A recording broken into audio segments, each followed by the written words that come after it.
You should just say, if there are noises in the background outside, we'll just carry on. It's a Virgin train. It's all right. We don't mind a little bit of advertising going on while we're talking.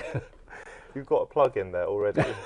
I'll see how many plugs I can get in 5 minutes. Don't, please.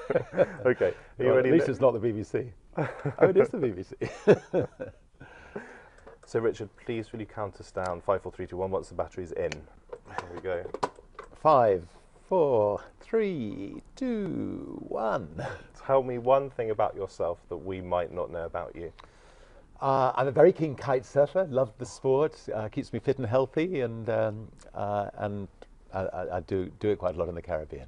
Is that how you got into it in the Caribbean? Yeah, I got into it about 8 years ago when it was just invented as a sport, and it was pretty lethal then, but I've somehow survived. When you're away from the UK, what do you miss most about it?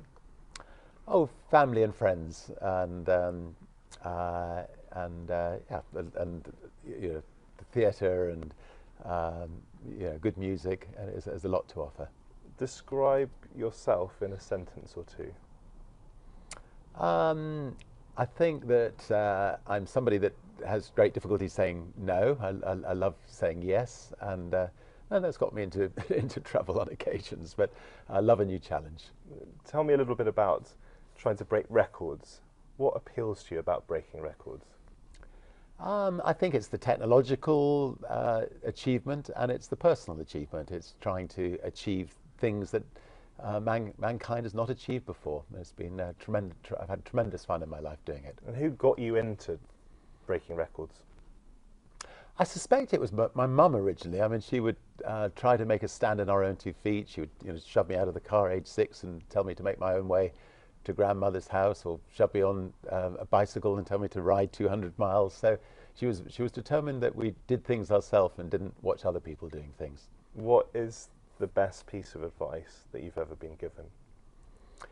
Again, I think it was my mother's advice, and that was always to look for the best in people, never to criticize other people. And she would, send me to the mirror, make me stand in front of the mirror and say it reflected badly on myself if I criticized somebody.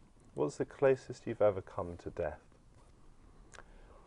I think it's happened quite a lot. I think on my balloon crossing at the Pacific, I lost half of the fuel, and the only way I could survive was find winds that would carry me at 200 miles an hour across the Pacific. And somehow or another, we got extremely lucky. I missed LA by 4,000 miles, ended up in the Arctic, but on a frozen lake, but I survived. Were you ambitious as a boy? Yeah, I'm not sure whether the word ambitious is right. As a young lad, like a lot of young lads, I wanted to change the world, and I actually left school at 15 to start a magazine to try to campaign to stop the Vietnamese War. So I suppose, okay, maybe I was slightly ambitious.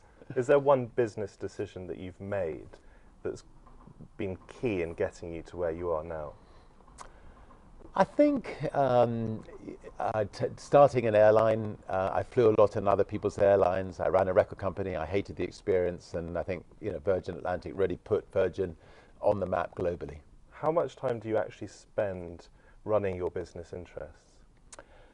I've delegated most of my business interests. Most of my time is now spent on not-for-profit ventures, so setting up social enterprises around the world, the Elders, the Carbon War Room, Centre for Disease Control in Africa, the Oceanic Elders, and I find that that's absolutely fascinating. Do you think you have to be sometimes ruthless to get to where you are, to get to where you've got to? I think being ruthless is counterproductive. I think people like to deal with people who, play fair, and I think it's the stereotype of, the ruthless entrepreneur pushing their way to the top. I don't think it's an accurate portrayal of how to get to the top. Are you tough though? Maybe. I mean, if I'm taking on British Airways, I'll be tough. I'll fight my corner. Can you train someone or teach someone to be an entrepreneur, or are you just born an entrepreneur, do you think? No, I think entrepreneurs can become entrepreneurs by just getting out there and doing it.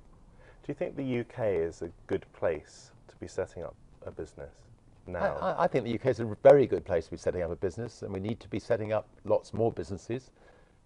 Particularly, I think, in the internet world. We don't have those great internet entrepreneurs we should have. What's it like being a billionaire? it's got a lot of responsibility, but it enables me to do things which hopefully I can feel proud of and make a difference in the world. Can you ever have enough money? You only need one breakfast, one lunch, one dinner, and therefore, you know, the money aspect is not actually that important. Has wealth changed you? It's given me the freedom to do the things I want to do, and hopefully to make a difference in the world. But just quickly tell me, apart from kite surfing, what else do you do in your free time? 4 seconds. Tennis, skiing, all sports, ballooning, any kind of sporting activity I love. And that is 5 minutes. Thank you Well very done. much. I've got